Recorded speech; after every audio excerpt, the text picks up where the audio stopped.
Hey everybody, it's Dina Rico with the Creativity Cave, and I'm so excited to be bringing you a really beautiful card.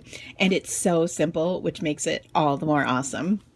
So this uses one of my favorite new stamp sets. It's actually a bundle. It's called Flourishing Phrases. It is a two-part stamp set. It comes in two cases, but I've combined mine down into one. You can see there's some great sayings that I call them innie and outies. So like, for instance, marriage is a journey goes on the outside, and then the inside says, good thing you get to bring your best friend along. Get it? Get it? Get it? Ha ha ha. Okay. Anyway, this is such a gorgeous set because look at these beautiful images, but then it comes in a bundle and there's all these other amazing images that come with it that are framelits, and they cut wonderfully. So let me show you how I put this card together. So first of all, I'm going to start with some watercolor paper. The watercolor paper and all the dimensions and everything will be on my blog with all the supplies that I've used, so you can check that out there. I am going to take my Pool Party ink pad, and I'm just going to squeeze the ink to the lid to the pad, or the pad to the lid, or you know what I mean. I'm getting ink in there. And I'm going to take an aqua painter. I have just water in here.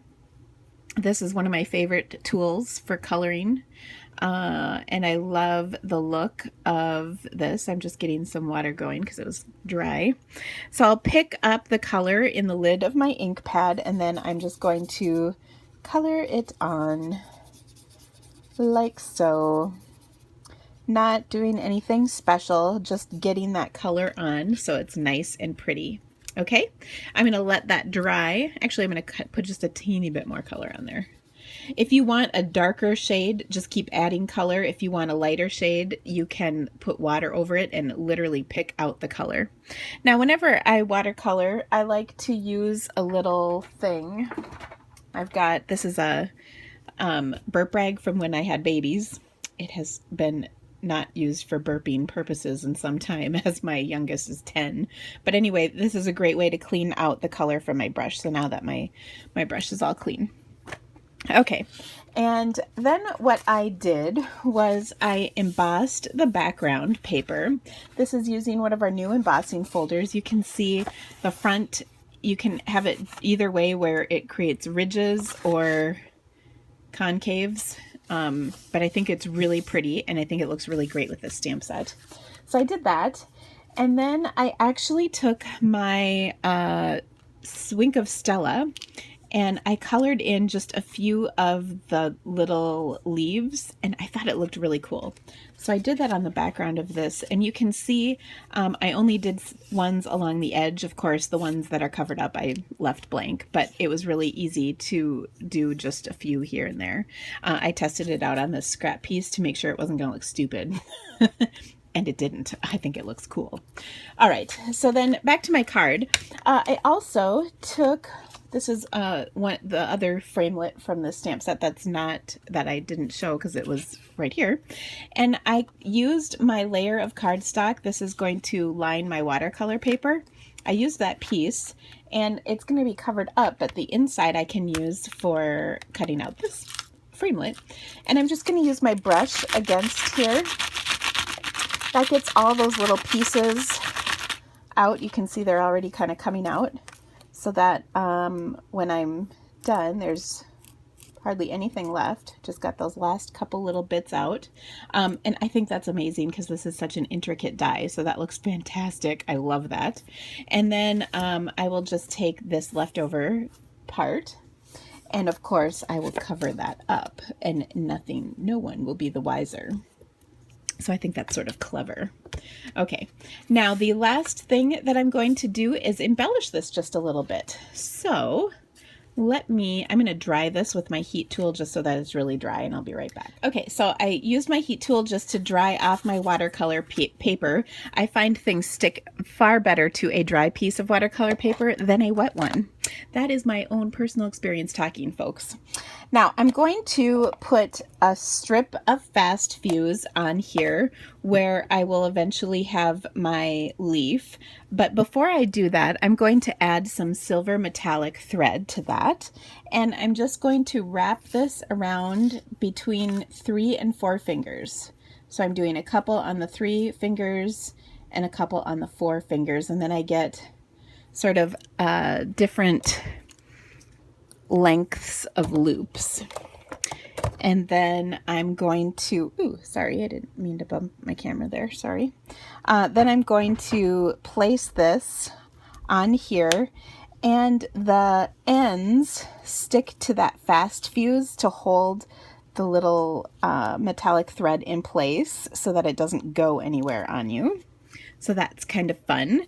And then I also am going to take, this is actually just a leftover scrap that I got when I was cutting my cardstock down for this card. And I'm just going to snip this so it's a little shorter. And yeah, that looks good. And then this is what I'll put my greeting on. Of course, I'm going to add my, what do you call that? It is a leaf.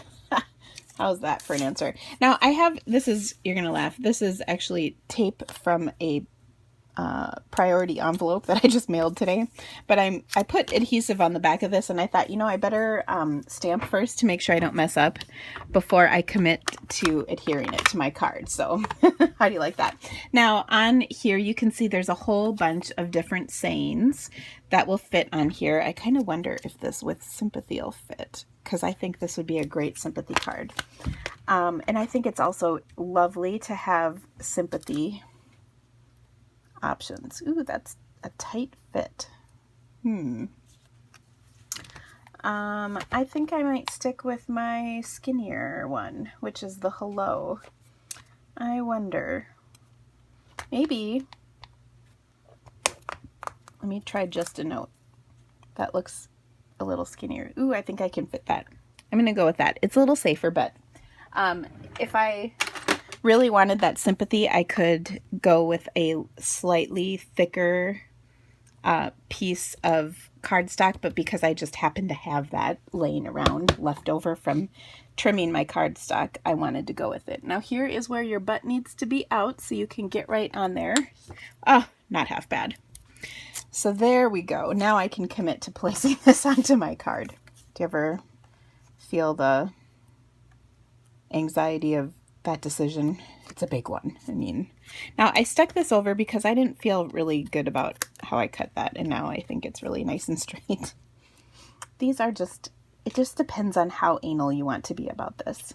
Okay, now I'm placing my leaf right over the top, and I think that looks so pretty. And then of course I will adhere this to my background paper and then place it on my card. And then of course this is the final version.